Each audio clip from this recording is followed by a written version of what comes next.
Hello, আসসালামু আলাইকুম everyone. সবাই কেমন আছেন? আল্লাহর রহমতে সবাই ভালো আছেন আর আল্লাহর রহমতে আমি অনেক ভালো আছি।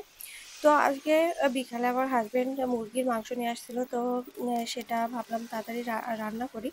আর আমার হাজবেন্ড না আজকে গোশত ছিল না, তার জন্য দুপুরেও খাইনি। আর যে তরকারিটা রান্না করছি ওর নাকি পছন্দ না, ভালো লাগেনি, ভালো লাগছে না।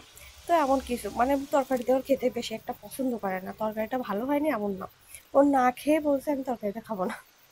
তো তার জন্য ও তো বিকালে যে মুরগির মাংস নিয়ে আসছিল, তো সেটা আমি ঝটপট রান্না করতে বসে গেছি। তো মাংসটা কুটতে বসে গেছি আর একসাথে আমি পেঁয়াজ রসুনটাও একসাথে কুটে নেব।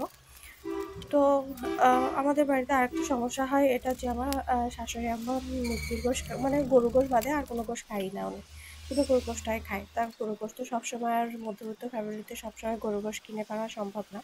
তারপরেও আমাদের মাসে 3-4 কেজি গোশ আমাদের কেনাই হয়, গরুর গোশ। তার ভিতরে মুরগির গোশ তো থাকবে, কারণ আমার হাজব্যান্ড যেহেতু গোশ পছন্দ করে অনেকটা। তো তারপরে দেখেন আমার কুটাকাটা শেষ, মুরগির গোশটা আমি ধুয়ে রেখে দিয়েছি। তারপরে কড়াইতে আমি পরিমাণ মতো তেল দিয়ে দিলাম। তো তেল দেওয়ার পরে আমি পেঁয়াজ কুচি আর রসুন কুচিটা একসাথে দিয়ে দিব। এটা প্রথমে হালকা নেড়ে নিব, কারণ যেহেতু ঝালের গুঁড়োটা আর এর মধ্যে দিয়ে দিলাম দেখেন একটা টমেটো দিলে না অনেকটাই মজা লাগে, স্বাদ লাগে আলাদা একটা। তো তার জন্য দিয়ে দিলাম। আর যেহেতু ঝালের গুঁড়োটা, আর এই ঝালের গুঁড়োটা আমার হাজব্যান্ড এখন কিনে নিয়ে আসছে। আমার বাসায় ঝাল ছিল না, তো ওকে বললাম ঝালের গুঁড়োটা নিয়ে আসতে। তো নিয়ে আসছে, আর ঝালের গুঁড়োটা না অনেকটাই ভালো। তো তারপরে দেখেন আমি মাংসটা দিয়ে দিলাম। তো মাংসটা দিয়ে ভালোভাবে কষাবো। তো এখন আমি হলুদটা দিইনি, কারণ হলুদটা প্রথমে দিলে না কড়ার নিচে কেটে যায় আর কি। তো তারপর আমি আলুটা দিয়ে দিলাম। আর আলু ছাড়া নাকি গোশটা খেতেই ভালো লাগে না। আর গোশের আলু এতটা পছন্দ করে আমার হাজবেন্ড, কী বলবো, তো না দিলে আমার হয়ই না। আর আমারও কেন জানি এখনও আস্তে আস্তে পছন্দ হয়ে গেছে। তো তারপরে দেখেন আমি সব কিছু পরিমাণ মতো দিয়ে নিলাম। আর ঝালটা একটু কম লাগছিলো বলে ঝালটা আবার দিয়েছি আর একটু। আর তারপরে হলুদ গুঁড়া, তারপর পরিমাণ মতো একটু লবণ দিয়ে নেব।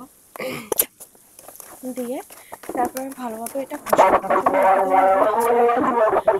যে মশলা হালকা একটু পানি দিয়ে সেটা দিয়ে দিয়েছি। তো এটা কষাতে অনেকটা ভালো লাগে আর কি, তাহলে অনেকক্ষণ ধরে কষাতে পারবো। তো তার জন্য তো আর কষানো দেখেন প্রায় কমপ্লিট হয়ে যাচ্ছে। তো তারপরে আমার গোশ সিদ্ধ হওয়ার জন্য পানিটা দিয়ে দিব। তো আর আমার ভিডিওগুলো যাতে ভালো লাগে সবাই সাবস্ক্রাইব করবেন। আর মাংসটা রান্না কেমন হয়েছে সবাই একটু কমেন্টে জানাবেন। তো তারপরে কালারটাও কি দারুণ হয়েছে দেখেন। তো আজকে এই পর্যন্ত, আল্লাহ হাফেজ।